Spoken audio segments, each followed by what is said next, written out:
جب ہمارے جسم سے روح نکلتی ہے تو کیا ہوتا ہے؟ جب روح نکلتی ہے تو انسان کا منہ کھل جاتا ہے، ہونٹ کسی بھی قیمت پر آپس میں چپکے ہوئے نہیں رہ سکتے۔ روح پیر کو کھینچتی ہوئی اوپر کی طرف آتی ہے۔ جب پھیپھڑوں اور دل تک روح کھینچ لی جاتی ہے اور انسان سانس ایک ہی طرف یعنی باہر ہی چلنے لگتی ہے، یہ وہ وقت ہوتا ہے جب چند لمحوں میں انسان شیطان اور فرشتوں کو دنیا میں اپنے سامنے دیکھتا ہے۔ ایک طرف ابلیس اس کے کان میں کچھ مشورے دیتا ہے تو دوسری طرف اس کی زبان اس کے عمل کے مطابق کچھ الفاظ ادا کرنا چاہتی ہے۔ اگر انسان نیک ہو تو اس کا دماغ اس کی زبان کو کلمہ شہادت کی ہدایت دیتا ہے۔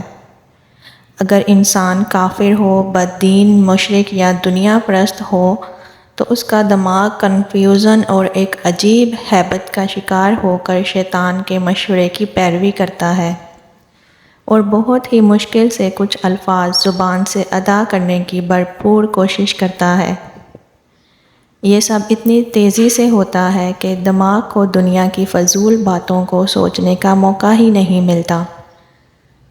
انسان کی روح نکلتے ہوئے ایک زبردست تکلیف ذہن کو محسوس کرتا ہے، لیکن تڑپ نہیں پاتا، کیونکہ دماغ کو چھوڑ کر باقی جسم کی روح اس کے حلق میں اٹکی ہوئی ہوتی ہے اور جسم ایک گوشت کے بے جان لوتھڑے کی طرح پڑا ہوا ہوتا ہے جس میں کوئی حرکت کی گنجائش نہیں رہتی۔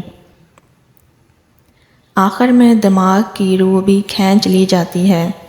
آنکھیں روح کو لے جاتے ہوئے دیکھتی ہیں، اس لیے کہ آنکھوں کی پتلیاں اوپر چڑھ جاتی ہیں یا جس سمت فرشتہ روح قبض کر کے جاتا ہے اس سمت کی طرف ہوتی ہیں۔ اس کے بعد انسان کی زندگی کا سفر شروع ہوتا ہے، جس میں روح تکلیفوں کے تہہ خانوں سے لے کر آرام کے محلات کی آہٹ محسوس کرنے لگتی ہے، جیسا کہ اس سے وعدہ کیا گیا ہے۔ جو دنیا سے گیا واپس کبھی لوٹا نہیں، صرف اس لیے کہ کیونکہ اس کی روح عالم برزخ کا انتظار کر رہی ہوتی ہے جس میں اس کا ٹھکانہ دے دیا جائے گا۔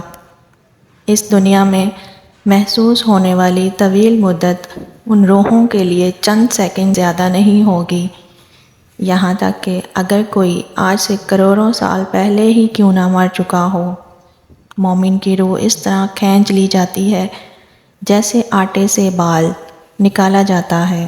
گنہگار کی روح خاردار درخت پر پڑے سوتی کپڑے کی طرح کھینچی جاتی ہے۔